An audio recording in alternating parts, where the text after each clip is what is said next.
Hey, what's up guys? Welcome back to another video. Today, I'm going to be talking about just kind of really quick setting this up.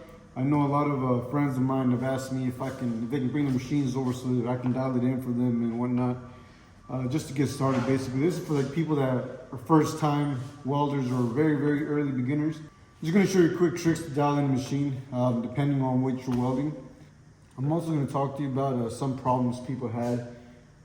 This is called rat's nest. That's when you press the trigger and the spool keeps on going, but it's not going through the whip, and it's just basically making a rat's nest here. I'm gonna show you how to fix that and what the main problem is. Even though there's a lot of things that could cause that, there's one thing that's 9 out of 10 times causing that. So real quick, first, let's dial this in. Right now I'm running, let me see, I think it's 0.030, that's the thickness of the wire, and then it's inner shield, so that means it doesn't use any gas.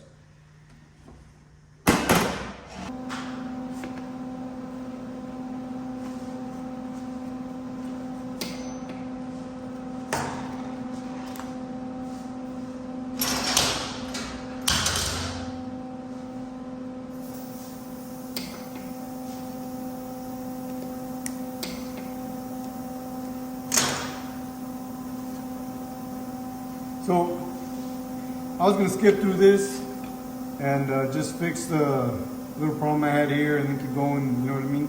But let's just take advantage of it and show you what happened. So like I said, I still don't know how it's set. I wanted to tack this and throw a pass and see what it was doing, if it was too cold or hot. So I tacked it, and I think the tip touched the steel and it arced out. So when you press on it, let me see it. You can see here, it's trying to pull it, but it's not going nowhere, right? And another thing is when you do this and you have these tensioning things too tight, it'll basically just grab the wire and keep feeding it, and that's what causes a rat's nest. So these are the welding pliers you want. So for now, we're just gonna remove the tip. And these are replaceable. They get ruined. That's just, you know what I mean, that's just part of the game.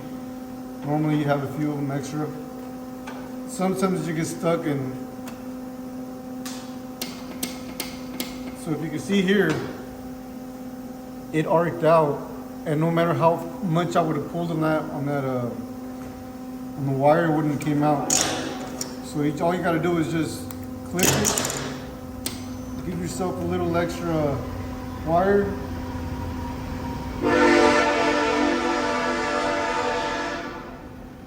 Screw this back in, and you're all back. Okay, let me try this again.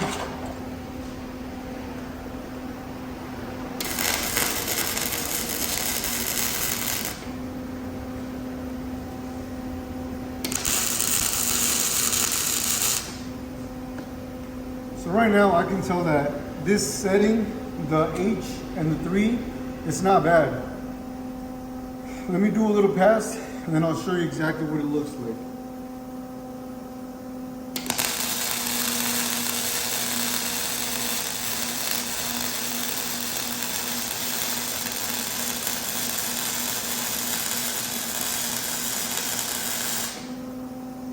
I think I nailed it on the settings when I put this on. I should have safety glasses.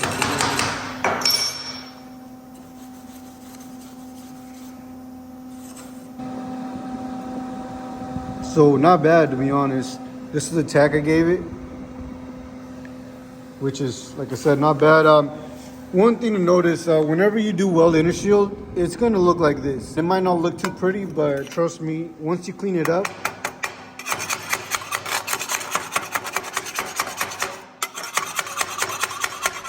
once you remove all that,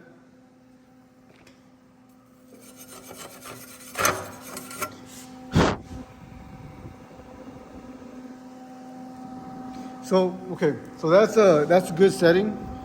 This will weld very nicely. Now this was H and around 3.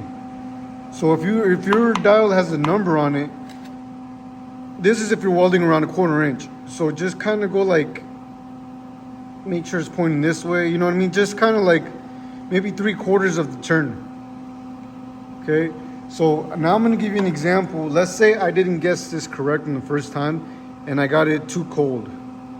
I'm gonna show you what too cold looks like. So this is if your settings are too cold. Like I said, I turn it back. I kept the same speed. I could turn it up, but I'm gonna just show you, for example, what difference it makes.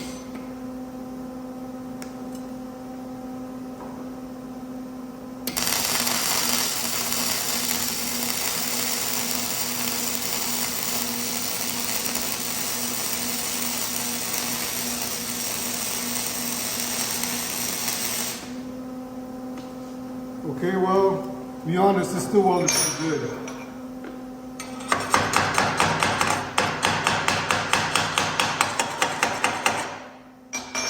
I think it's still welded pretty good because it's an 1/8 inch of steel, so it doesn't need too much penetration. But I mean, you can still see the difference. Let me clean this up real quick. I'll bring it over to you. Still not that bad, to be honest. I don't know if you can tell, but the other one, the first one, is a lot flatter. This one has a little bit more of a curve to it, as in a curve doing this way. And this, the first one's like flatter. But it's still good though. This will still hold. It's still a good weld. So that's with this setting. So anything from here to there is good. Over here might be too hot. I'll show you what that looks like. Actually, let me show you what that looks like before I start messing with the speed. So now I'm gonna do as hot as it gets. Normally with this setting, is you're welding 1/4 inch, you know what I mean, or 3/16 1/4 inch, maybe even 5/16. Anything more than 5/16 thick steel, I would not recommend welding it with this.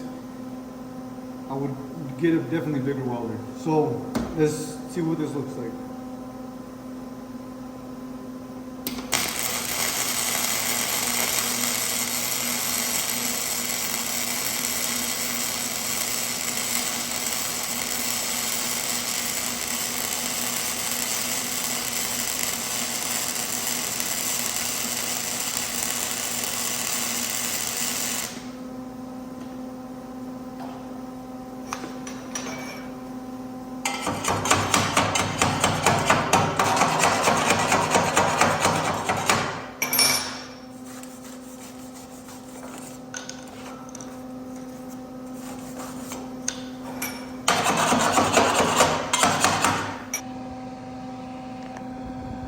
This machine was made for about 1/8 inch steel. A lot bigger, a lot stronger for sure. If anything, I wish I would have turned up the speed a little bit, just because when I was welding this, I had to go up and down a little bit because it was going way too slow. I couldn't just go, you know what I mean? So that's what you want to look like, to be honest. The speed I was running was 3. On this setting, I could have easily gone 3.5 and it would have been way better. But what I recommend is around H for an 1/8 inch steel. Now let me show you what it looks like if you're running this at this heat, which would be E, but just way faster.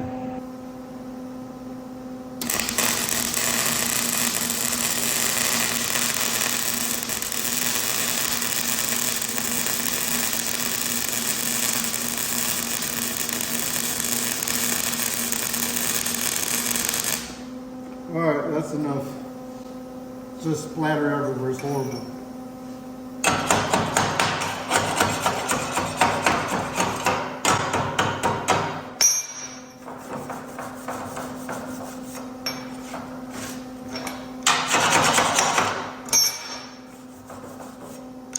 All right, so as you can see, it's just basically a block.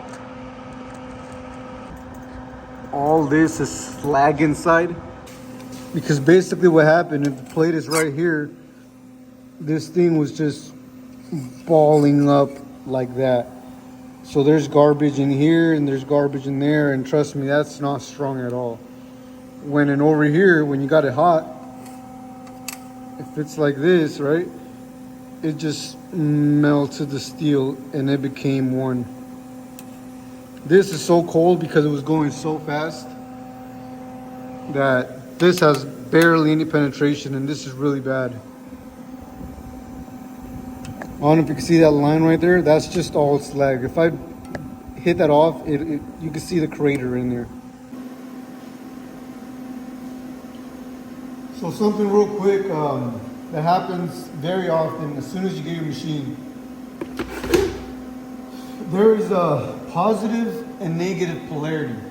So whenever you get the machine, there's these two polarities that you can easily unscrew the wing nut and switch over. The reason you want to switch over is when you have positive polarity, that means it's super hot. It's hotter than the negative, okay? And you want to use a positive polarity, which would mean that so I don't know if you can see, there's two of them. The top one right now, the top one is the ground, which is in positive, and the lead for the whip for the machine is on negative. This is called negative polarity when the actual whip, the machine, is on the negative and the positive is on the ground. You use negative polarity on inner shield because it's less hot and it doesn't take too much. If you switch it over to positive polarity on inner shield, you can make it work, but the settings will be all weird and janky, you know what I mean? But for almost all the industries, negative polarity you use for inner shield. So if you're using hard wire, which requires gas, and you have negative polarity and you just see it splattering and it just looks gross, and you put these settings the way they are, and it's because of this. You switch that over and you won't have any problems. Same thing goes on the inner shield. If you have it the reverse polarity, it's just not going to act right. You're going to take forever to set it up, and then once you do set it up, it's still going to be something wrong, and you're not going to understand why it's welding so bad. It's because of the polarities. So that's one problem that people have a lot. Right now I have a negative polarity because I'm using inner shield wire, which does not require gas. If I were to switch it, I use a wire that does require gas, like dual shield or hard wire. I would switch it over to positive polarity and then hook up the gas, right? So another thing people do, there's a tensioning spring right here. Normally, you know, if you guys don't know how to put the wire, feed the wire in, I can teach you that later if you want. I'm assuming you got past that point. So basically that's what it is. Whenever it's too tight and there's ratness happening, that's because it's too tight, and just come off it a little bit. And if he keeps getting stuck, that's just another problem, which could be because of the tip. These tips get very dirty sometimes, and they just basically have a lot of buildup, and it just stops having the correct feed, you know what I mean? So it doesn't feed the right speed. So all you have to do is change it. And normally those are basically the two most common things that happen when it's not feeding correctly. Now it can get deeper than that, like your whip could be kinked, and the inside sleeve could be like bent, which would mean you have to replace either the whole whip or the actual inner shield inside. But that's just a whole different topic that it's rarely happens. It happens a lot in the field because we abuse those whips and throw them around and they get caught and we just pull them and this and that, you know what I mean? But on these machines, it doesn't happen. Basically, there are the two main problems people are having when it doesn't feed right. Check your tips and check your tension. If those things are good, just dial your machine in right. And if all that's correct and it's still acting funny, it's still not welding the right way, it's because these are in the wrong spot. And that's it basically. I don't know if I'm rushing through this. If you still have a problem, let me know and I'll try to explain in depth what you could be. And this configuration is for all the bigger machines as well, you know what I mean? Just turn it up a little bit hot and just turn the speed up a little bit lower and just play with it until you get a good, nice beat, and then just go from there. Yeah, you can just tweak it from there on. If those bigger machines are having rat's nest because the tension is too hard, or, well, mostly because of that. So you're gonna loosen it, and once you loosen it up and the wire's still not coming out, but it's free spinning, check your tip. Your tip might be dirty. You can take it out. You can even take this whole whip out and just put an air nozzle to it and just blow it. And just a lot of the times you see all the smoke come out because it gets dirty inside. For the most part, those are the two main problems with these machines. As you can tell, this machine is super old. I've had this for, I don't know, maybe 18 years. You know what I mean? I don't know if they sell the 135 anymore, but I know for sure they sell the 140. I've seen them at Home Depot for like around 600 bucks. It's a great welder to start. I highly recommend it. Someone asked me on the other video as well, what gas I was using on my last video, which was I was using a thing like that on a hard wire, and 75-25, 75% Aragon and 25% carbon. All right, guys, thank you so much for tuning in, and let me know if you have any questions. I'll try to answer them in the next video. I'm also going to make a video on how to set up and light up a torch, because a lot of people have asked me to. Not on YouTube, obviously, but a lot of friends from work and a lot of personal friends and stuff. I told them I'm going to make a video about it, so just stay tuned. If you guys, thanks you guys for tuning in and watching this video. I appreciate all the love and support, and have a good day. Peace.